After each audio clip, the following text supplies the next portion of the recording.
Beredar video viral bule lawan polisi lantaran tak terima ditilang.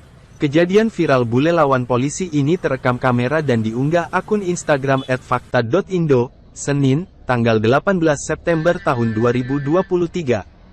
Video berdurasi sekitar 20 detik itu memperlihatkan dua orang turis asing atau bule sedang adu argumen dengan dua personel polisi lalu lintas.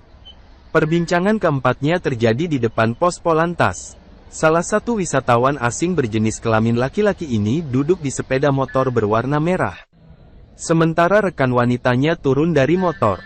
Nampak terlihat terjadi perdebatan di antara keempatnya. Bule yang duduk di motor lantas mendorong salah satu polisi lalu lintas.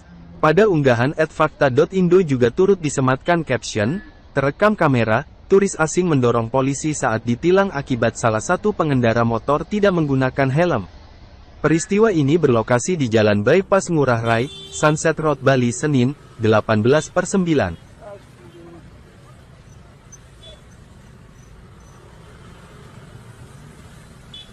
Terima kasih sudah nonton, jangan lupa like, subscribe, dan share ya!